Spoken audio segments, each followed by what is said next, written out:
Okay, all right, we'll get started. Hey, so good evening, everybody, and welcome to the first edition of Mind Your Own Black Business, which is going to be a weekly talk show where we look at some of the challenges, but more importantly, some of the ways that we can grow the Black economy and through business and other means within the Black community. So my name is Ade Shakoya. I will be hosting these shows every Tuesday at 8 p.m.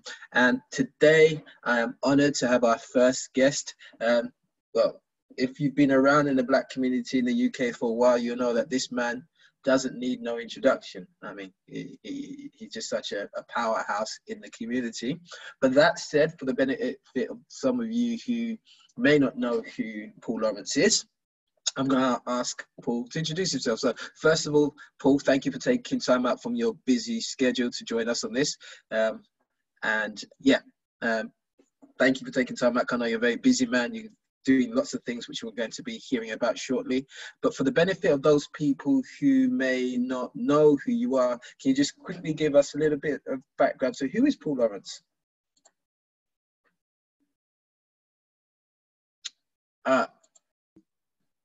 Got it. There you go. Yeah, thank you very much. Wow, a little bit of background. You know what? First of all, after that introduction, it's kind of hard to live up to the promise there. So my name, as you said, is Paul Lawrence. I'm a founding member of the 100 Black Men of London. I was there on the first day, you know, if that's something to go by. And I think the 100 sort of defines, you know, who I am and where I've been for the last 31 years, which is how long I've been in the UK.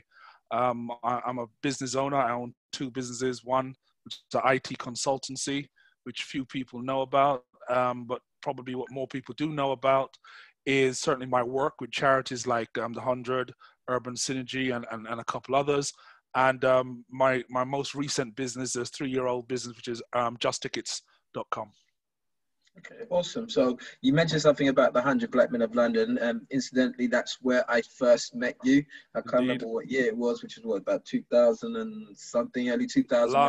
Long time. When I was going through my transition. So that's when I was fortunate to be around some men who were actively taking their time and money to invest in the community. And do you just want to talk about, because you said that your experience there has kind of defined you. I think that's what you said. So do you want to some degree, and do you want to expand on that, please, for listeners? Yeah. So, you know, if I go back to pre the 100, when I was, you know, not in the 100, which is before it really existed, I would just see myself just as an average guy. Just, you know, I was married at the time. I had my first child, and I was just putting my head down, just doing my 9 to 5. That was it. You know, so there was no sort of community engagement. I wasn't doing anything. I wasn't thinking entrepreneurially. I wasn't thinking anything like that. All I was thinking about, get up, go to work, do my 9 to 5, get home, and that was it. But when I joined the 100, and the reason why I joined was because I had a son, and having not been brought up in the UK myself, I thought it was a great way to meet other men who were brought up in the UK, who would have experiences about navigating the UK from the Black male perspective. And that I thought would help me with my son. And it did, you know, absolutely did. So those are my selfish reasons for joining the 100. But what 100 also did, it also, because of the pillars that the 100 looks at, not just the mentoring, which most people know us for, and not just the education, but it also talks about economic development. And I think on the back of the economic development, it started to open my mind to the possibilities around what else I could be doing beyond the 9 to 5. And so it's not surprising that my first ever business was actually opened with just a guy who was from the 100, Tony Harrison. Right, okay. Awesome, great stuff.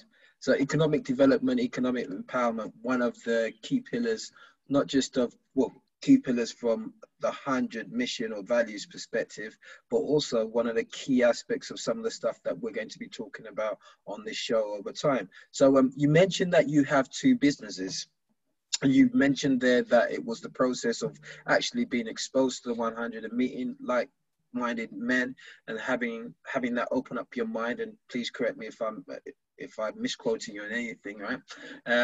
So what was the process for you going about starting your business? Well, the very first business I started up was more or less a mentoring business. It was purely about mentoring, and it was about taking a lot of the stuff that 100 had taught me into schools, because the 100's message was limited in that they didn't have the ability to just work constantly into schools, because everybody was simply just volunteers. We were all volunteers, so that's why we needed to do it that way. I kind of ended up in a situation where it was the end of the IT bubble. You know, IT collapsed. You know, that's where I'd been working before in my 9-to-5. IT collapsed, and I got another job, but I made a decision. I made a decision that I am absolutely not going to ever be in a situation where I only have one source of income. And once I made that decision, it was about finding what else I was good at. And through the 100, through the work I'd been in the 100, that's where I started to do my first public speaking. That's where I was exposed to guys who had never worked for anybody but themselves in their lives. And that's where I got that. And I set up what was then Mentoring Solutions, which evolved into the Life Skills Training Consultancy. And I ran that successfully for 10 to 15 years, really. Okay. So what are some of the key lessons that now we're going to start going deeper. What are some of the key lessons that you've learned along your journey as a Black male setting up their own business in the UK? Maybe talk about some of the challenges, but focus also on some of the ways that you went about overcoming those challenges to be the successful entrepreneur business owner that you are today. I think, you know what, and nothing I'm about to say will be foreign to anybody who's listening. I think I became, because I came from Jamaica, yep, and I often tell people that coming from Jamaica meant intellectually I knew that racism existed, but I'd never really faced it in any way. I never grew up in a school where someone told me that I was limited. I never had those things happen to me. And when I began to try and do business, I started to realize that, dude, you're not in Kansas anymore. This is not as straightforward as having a brilliant idea, having the ability to execute it, having the ability to do all of these things, which in any situation without racism, you could simply do, you could apply. And so I started to see a number of hurdles that were in my way that shouldn't be there and wouldn't have been there for other people. So the learning for me was that you have to network. You have to find people around you who are on a similar mission, because if you find 10 people, I guarantee you 7 will be willing to help you.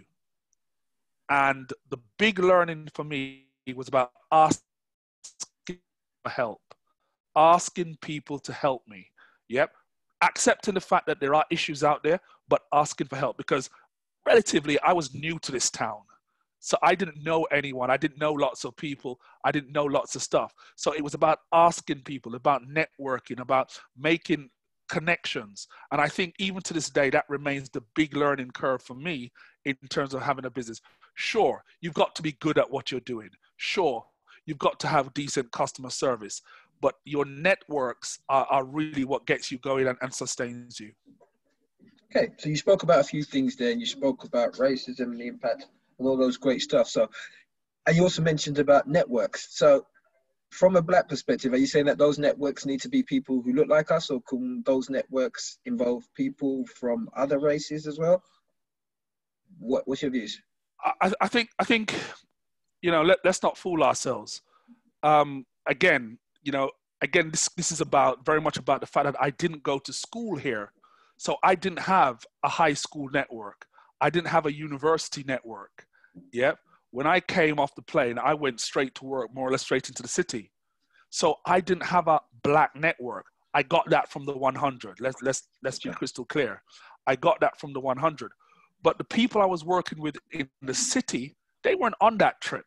So my business that time was simply and straightforwardly about mentoring young black kids in schools, because that's where I had the skill sets. So that network didn't have any help to me.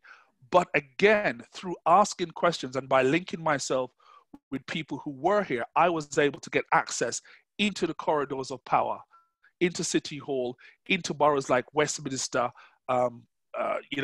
Hackney, all of these boroughs, because they had high density stuff. And there were lots of people of all races who wanted what we had to sell. So my first thing, and then I remember giving a talk to the Association of Black Publishers many, many years ago. And I said to them, let's make no mistake. There are only 3% of black people in this country. So unless your product is going to sell in massive volumes, or it has a very specifically high ticket price, so you only need to sell a couple per month, you need to access the wider community. Yep. And that's what always been my philosophy. So yeah, is my business a black business? Absolutely. Do my businesses access and require and take funds and take custom and serve all communities? Absolutely. Yep. I can't think of very many businesses that are very specific and should only work for black people. And if that's your business model, you might struggle. Well, you know what? I'm really glad that you actually touched on that and spoke about that. Because sometimes we hear buy black, which is great, and we'll be discussing that in more details. But sometimes it can lead people to think that they should only sell black or should only focus on the black market. But as you said there, at 3%, unless you can hit everybody and people are going to be regular customers, that may not necessarily be sustainable to the levels that we want. Which then brings me on to neatly to another point. So there's these stats that have been flying around for ages, I guess. One of them says that I think it's the money goes around the Jewish community, the Asian community, about 30 days. Money stays in the Jewish community about 20 days. I think it's about 15 they reckon in white communities, and then they said less than a day in the black community.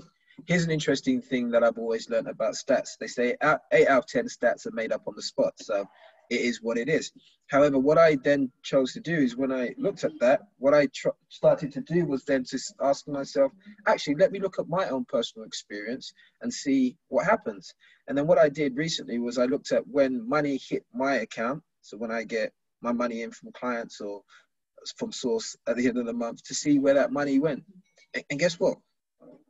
I found that the majority of my money, which goes out on the mortgage, goes out on this, goes out on that, pay this direct debit, majority of it goes straight out to companies which are not necessarily from our community. Can you relate to that? Would you say that therefore that's quite typical for most black people, or what's your thoughts around that? Look, if we go back to the basics, and I tend to be a very basic guy when it comes to stats. I'm a mathematician. I love math. The bottom line is this. We are 3% in this country. The vast majority of the large corporate institutions are white from top to bottom. Yep. You'll get 1 or 2 people who break through. So personally, I'm not surprised that 95% of your money will go out in the first day or so. If you're paying a mortgage, if you're shopping at Sainsbury's, if you're doing all of the normal things, it's going to go. The caveat is this. There is a point at you as an individual understanding that you can't not pay your mortgage, understand that you can't not do certain things, but there are certain other things that you can do. And that's why I do support the Black Pound movement, but I support it in a pragmatic understanding that there are simply some things I don't. So what I'm doing is where I can choose, I make that choice. And that's what I think people need to grip onto. So I don't feel bad knowing that my money may, 90% of it may go straight into the hands of white folks. What I would feel bad about is if I could spend 1% with black folks and I don't. And that's where I think we need to be moving to in our mindsets. Great. I think that's a great point. We are where we are, and obviously it's going to take us time to get to where we know we need to be. I mean, one of the great things and one of the key things about Circulate is, even though we're talking about increasing the amount of times that the money stays in the black community, this is an inclusive approach. And you're going to hear me say this many times. What do I mean by that? To your point, and that's exactly my thinking, we are part of a wider ecosystem. It's not a case of that we can say, okay, we're going to section ourselves up and we're not going to do it. That wouldn't make any sense. The thing is that, and I've also experienced that throughout my life, it's not really necessarily always about race. It's about individuals and people from all walks of life will be willing to help or to contribute to that end goal. And it's just recognizing that this is where we are. And back again to your point is, yes, there's some limitations about the degree to the majority, large portions of our money going back into the black community, but we've got to start somewhere. We've got to start taking some actions and going somewhere. So here's the thing, Black Pound Day, which is something that I love and really support, and I'm very grateful for it because it's also made me a lot more conscious about all the small purchases that I'm making. How far can I go to actually find and support a black business? Now, here's an interesting thing that I saw the other day, and I want to ask you this. So I think it was the last time that they had Black Pound Day, which was on a Saturday. I made sure that I purposely drove down to West Green Road. Some of you know that's in Tottenham, to actually go and do some business with black-owned shops, even though it was out of my way. That's my personal commitment based on that. But I also noticed that there's a lot of people in the community who are still shopping in the Asian shops and the other bits and pieces. I have my theory around it and my thoughts around why that may be the case, whether it's a specific Black Pound Day or not in general. What are your thoughts around that? And what things do you think that we as a collective community can do to support potentially those people if that's what they need? Well, let's first talk about events like Black Pound Day. The first thing is this, that we're never going to get 100% on any movement. Yep. And so what I always say to people is, don't watch other people, watch yourself. Yep. Do what you can do in your corner. If you have people, the ear of people, and you can say to them, you can signpost them to something that can help them, you do so. But it all begins with the individual. This is all about individuals making a choice. The second thing I say is that, and that's why, for example, when you talk to me about Circulate, for me, it was a no-brainer to join up and to be a part of it, is because very, very often, one of the reasons why people don't buy black is because black offerings are not as visible in their face as are offerings from other groupings. And so for me, the great process is about visibility. Yep. Giving people the opportunity and keeping it in their line of sight so that they can start to think, well, actually, I do have a choice. And you know, we're going to say this again. It's not going to be for every item. It's not going to be for every single commodity. But more and more and more, black entrepreneurs are widening the range of stuff that they do, and they're providing great services, great goods and services on top of that. So what it is about us is that we now have to be a bit more proactive. So if we wake up in the morning and it's not something like a mortgage, even though, hey, why not a mortgage? We have black exactly. Why not? We have black banks in the UK. But you know, if you haven't widened your scope to that level, you should be thinking, this thing that I'm about to buy, can I get it from a black source? And the best way, and I think that's why I've joined stuff like Circulate, that's why I'm a member of other organizations that do similar stuff, is because it gives me a signpost. So there's now a whole range of services that if I need access to, I know I can get them. And I can go in and get the services at the right quality, both in terms of the product and the services. So we have to be proactive. Yep. Because, you know, we're on the back foot on this one. Yep. We are just 3%. So we have to be proactive. And we have to also do a little bit of marketing. Yeah. Because when I have my business, Just Tickets, yeah, sure. Right now, I would say it's about 90% black people using it. but it's not a black site, it's a site.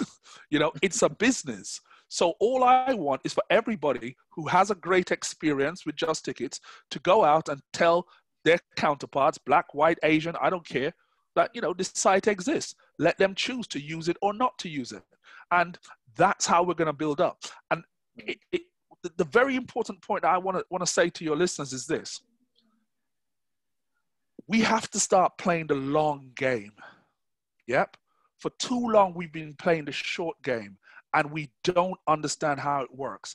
So when you think about the sort of organizations, you're going to talk about the John Lewises of this world who are embedded into our communities. They started small too. Mm-hmm. Yep. They started with people saying, who are they? What do they do? So don't be put off when someone says, oh, Just Tickets, never heard of you. Who owns it? Just tell them and give them your offering. And if we build our businesses, we're building our communities, because one day I would like Just Tickets to be big enough so that when we get 60 graduates from Oxford, black graduates, I can step up and say, can I have 4, please? Because my company's at that level. And so we're feeding our own ecosystem.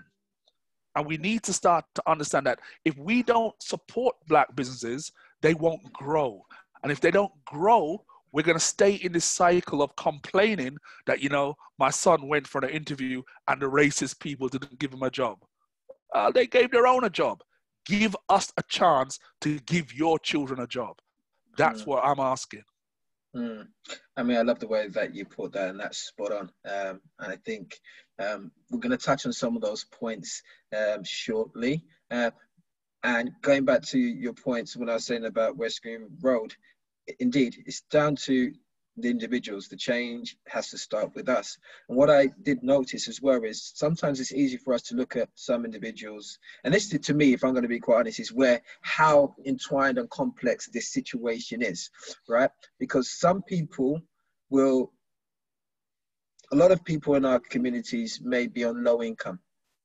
One of the challenges, and we can talk about that shortly, is that some black shops, their products and services may cost higher or be a bit more expensive than their counterparts.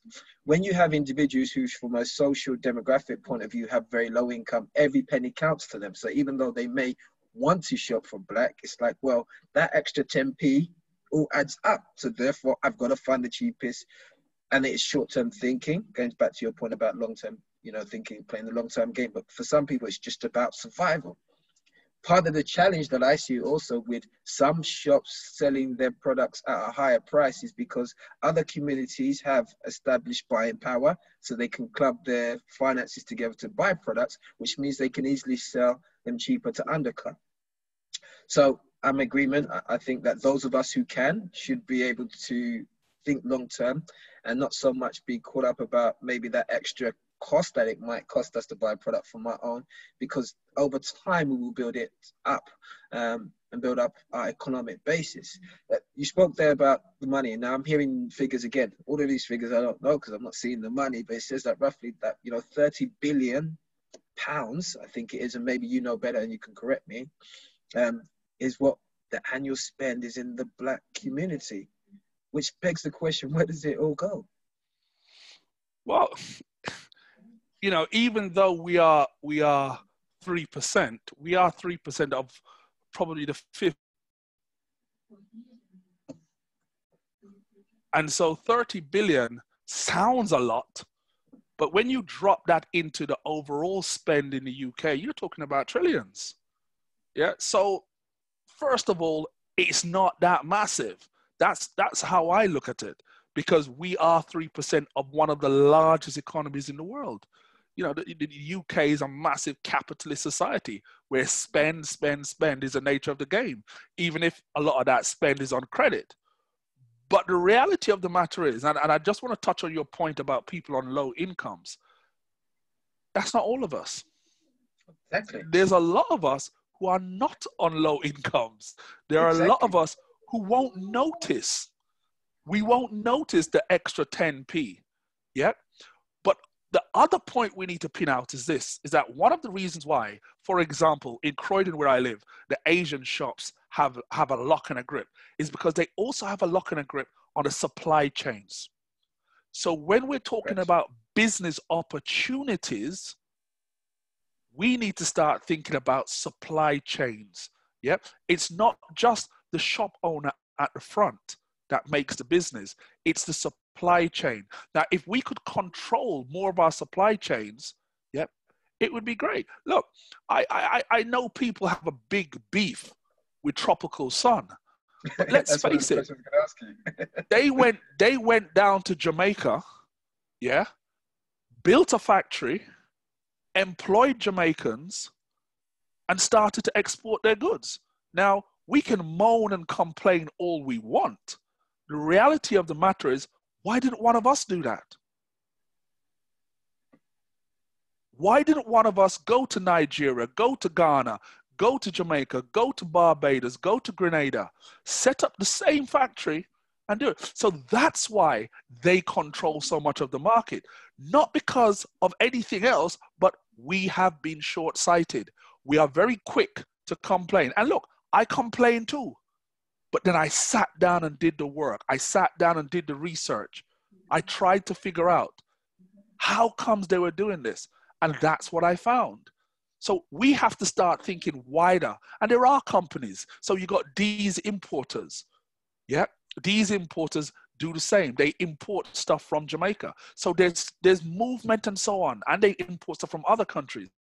So we have to start to think bigger. You don't just have to own the shop. You can think about supplying stuff. You can go down to Jamaica. The government is crying out for foreign investment. That's why the Chinese are down there, because it's lucrative. Yeah. So we need to start to think wider and think different and diversify what we consider to be a business portfolio. I love what you just said there. I mean, Tropical Sun was one of the things I was going to bring up as well, because myself and a friend, we were talking about it the other day. And my question is also around that. How do I put this? Do you think that sometimes in the community we have like a knee-jerk reaction? So, for example, there's a boycott. I don't know where it comes from, where I'm not understanding or seeing any strategy around it, and it might be because I'm far removed. What's your thoughts around that? Should we just get a text and say, oh, okay, we're just going to do that without thinking about it strategically, thinking about the impact, thinking about actually what's the outcome we're trying to achieve, and how do we line up all our ducks to ensure that by doing that boycott, we end up where we want to? What's your thoughts around that? Okay, look, the bottom line is that we don't have a strategy. Yeah. So when we get text messages or WhatsApp messages, very typically we don't even know who it's from. Yeah. If you look up in the top corner, you'll see forward 3-4 times. We're not even sure where it generated from. Now, I wrote a piece about the whole idea around boycotts. Yep. And again, history is our teacher. History will teach us that boycotts only work if they are sustained. And I don't mean one every month. Yep. So whether it was the bus boycott down in Bristol or the bus boycotts in the US, these things took months, years to have an effect. Yep. So we have to start to understand that, and you know, a lot of people didn't agree with what I said, because I said, if I'm a shopkeeper, if I'm an Asian shopkeeper, and I hear that there's a text message going around saying we should boycott black shops on Monday, the 5th, that's a holiday for me. Because I know that you're either going to stock up or you're going to buy on the 6th. So I shut my shop, I go home, I chill, I relax. Yep. So boycotts only work if you have an alternative, if you have a solution. Yep. Because let's say the worst were to happen, and let's say you were to collapse that Asian guy's business. Who are you buying your planting from next week? There's no one to replace him yet. So we have to start to think strategically. We have to start to think, if you're going to be boycotting someone, you have to have an outcome. What's your outcome?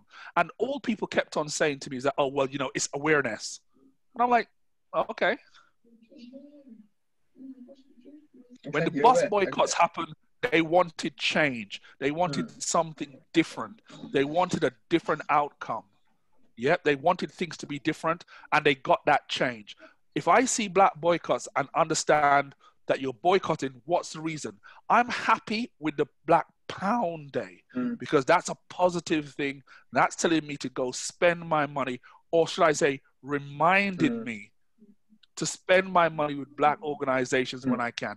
And that's great. I'm down with that.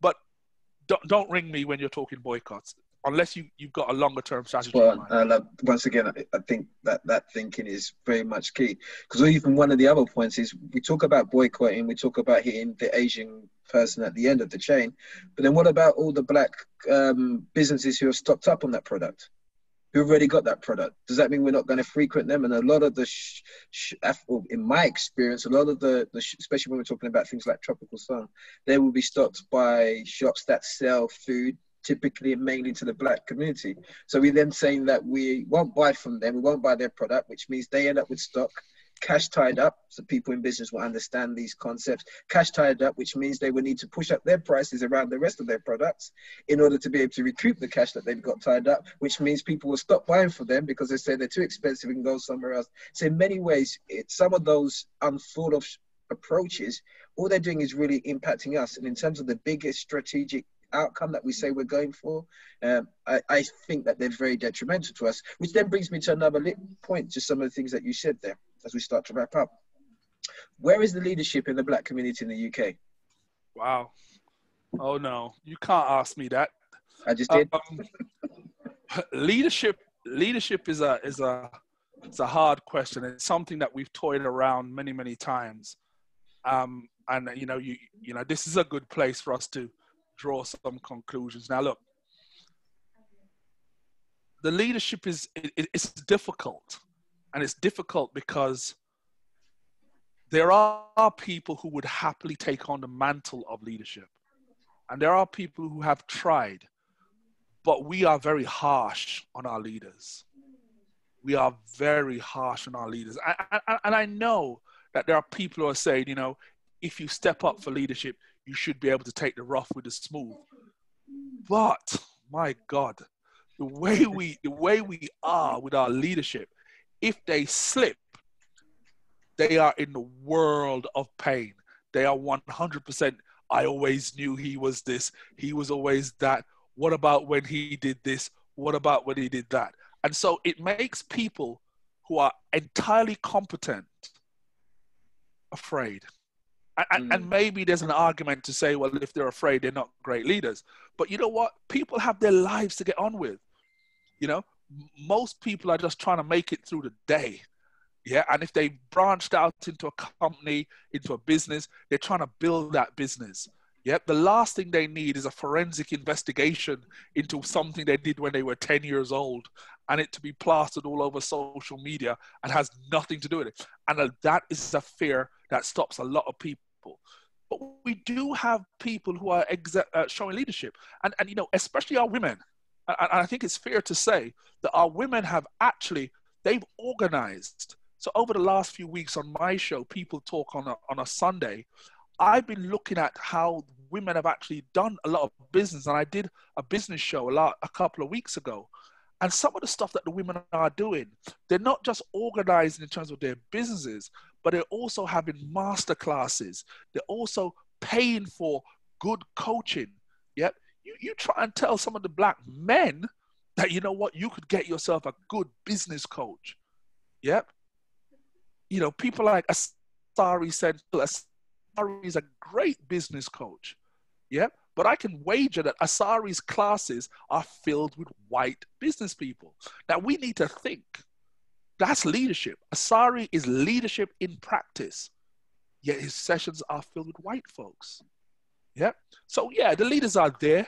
Some of them are a bit afraid. A few of them step up. But I can tell you for free, it's a hostile environment out there when it comes to leading the black community. We are unforgiving. I mean, I don't know what to say to that. I mean, I do know what to say to that. One of the things I guess we've got to do in this forum is create that space where we can talk about the real stuff. And it sounds like, so we have over 30 billion that annually we spend, but for whatever reason, we're not proactively spending it. It sounds like we have many people, and I totally concur with what you're saying, who potentially could take up the leadership baton, but like crabs in the bucket, we as a community may rip them down rather than hold them up. It sounds like we have knee-jerk responses to boycotting, which may be just driven by emotions without necessarily thinking it through and thinking about it strategically. And if we had leadership, we would have strategic thinking and all the other great stuff. Now, not to say all of this is our fault as a community, but it's also sounding like that we as a people got to start changing some of the things that we do to create some of the outcomes that we want to create. Otherwise, we're just going to end up a bunch of complainers, right? All change begins with you. Yep. Yes, of course, there are huge barriers out there, but all change begins with the individual. There is no other way. You can't wait on the person who is already benefiting from your oppression to stop oppressing you. It's not going to happen. Yep.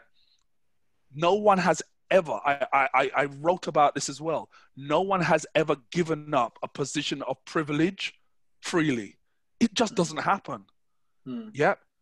Every conversation is about what's in it for me. And if what's in it for me leaves me with a lower privilege than I had before, I ain't giving it up. So we have to start to change our approach to stuff. We've been having this conversation for decades. Yep. We've been having this conversation. So we know the intricacies. We know the difficulties. Yep. And that's why some of us have just got on with it. Yep. And we've stopped doing what they call the traditional businesses. We're launching out into businesses which aren't considered to be traditional. Yep. Because actually, the traditional market, it's full. We have enough hairdressers. We have enough barbers. We have enough painters and decorators. What we need are some more tech giants. Yep. Where's our Bill Gates, our Steve Jobs? Yep. We got kids. I was talking to a group of kids this morning who are between the ages of 10 and 11, and they're talking about coding. Yep. What we need to have companies where we can funnel those kids to, so we can start to have our tech giants. Yep. You have the entire African continent full of resources, an educated population. My God, man, we have the resources. We just need to flip the strip and just get it done. Spot on. I mean, as you know, part of the work that I do as an agile consultant is work with global organizations, helping them to take advantage of the digital transformation, which is in effect taking physical buildings, not physical, but physical businesses. So that might be banking, that might be media, that might be, any form of physical businesses, that traditional businesses, and how do you digitalize it? And we are now going into what is known as the fourth industrial revolution. Technology, I mean, we could argue that before the barriers to entry for businesses in the Black community might have been high, which meant that, okay, we had to go into some of the traditional businesses that you spoke about. But in this new age, the technology is right there. We're using technology right now to communicate with each other, no matter where we are in the world. The technology is there, and we have the brains and the people and the ability to use that to build technologies. And we're not going to have enough time to touch on all of those things right now. Maybe in future shows, might want to have you back so that we can have some more discussions around that. There's so many opportunities that are available to us right now, very cost effective, very low entry points, which enable us to start expressing that. But here's a key thing that you said there, I just want to touch on as we wrap up right now, which is you spoke about the fact that historically a class or set of people who are in a place of power and privilege have never given that up, or freely given it up, because they're always asking the question, well, what's in it for me? What's the trade-off? What do I get back? Repatriations. What do you think about that? Reparations? Sorry, there you go. Reparations. There you go. I think reparations are due. I think they need to be paid. My only caveat is in what format. Yeah, there's a theory in economics which says that if you took all of the wealth in the world and you distributed it equally, everybody would be okay.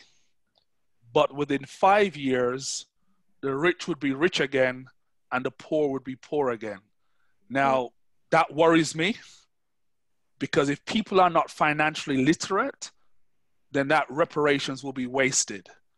I won't say which governments specifically, but I can think of some governments in Africa, in the Caribbean, who I wouldn't want to be administrating reparations on my behalf. Yeah? And likewise, I wouldn't like those reparations to be going directly into individual bank accounts. And here's why. Not just because of my fears about the money being wasted, don't get me wrong, but also because if reparations were to be paid, the Western societies would view that as debt paid. And so if we got back into a situation where all the money funneled back, we couldn't talk to them again. We would never be able to say to them, reparations, please. So we have to be careful of what we ask for. And if we do get it, it's up to us to handle it correctly. Okay. I totally hear you on that one. And I agree that it should be paid and it's overdue. I think I take one next step around it is what's the realistic likelihood that they're going to pay it? Oh, bearing zero. in mind, like we said, exactly. Bearing in mind, like we said, if you're in a position of privilege and power, right, and it wasn't it for me, it's like, okay, you want me to give you this money, you're trying to pull on my moral strings, got it, whatever, that's your problem. But what is it that opens up this negotiation? And once again, it goes back to the never going to happen. Development. Yeah, it's not. Why are they going to give away money for free? And one reason why it's never going to happen is because if they try to calculate the amount, they'd break their banks. And that's why it will never happen. And they know that as well. So it will never happen. Of course. And some of the stuff that we're going to be talking about over the next few weeks or on this show is actually start looking at how do we recognize that economic development is not just about improving our well-being. It's also about, gaining political clout. We talk about the school system. We talk about the criminal justice system and policing. And we talk about it and we complain about it. But actually, in my opinion, and what I've seen globally is the way that to influence those is through economics. It's through bringing economic power to the table to have those discussions, which therefore enable us to sit at the table and have some influence. Otherwise, for the most part, it's like, great, I hear you, but you're not bringing anything for me, so there's nothing in it. Paul, I think now we're going to just start to wrap up. You've been I really appreciate some of the things that you've shared. You've also got my mind expanding and ticking around some other possibilities, and I'm sure and hoping that some of the people on the show also feeling that way. 2 questions I'm going to quickly ask to wrap things up. First things, how can people get hold of you, find out more about your business, engage in your products and services? That's the first question. Okay, so very easy.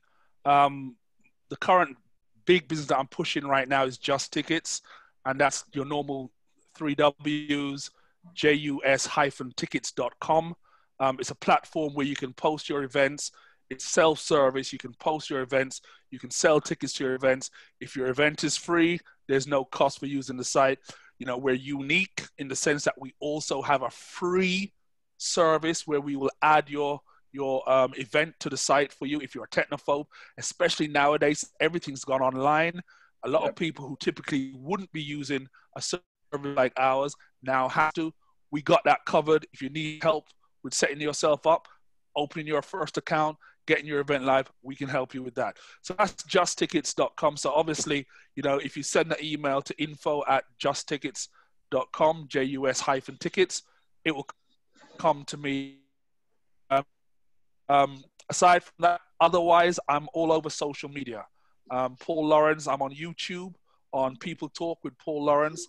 And like I said, on a Sunday, 2 p.m., every Sunday since lockdown, I've done a show covering a range of topics of what I consider interest. So I'm pretty easy to find. Anybody says they can't find me, they're not trying hard enough.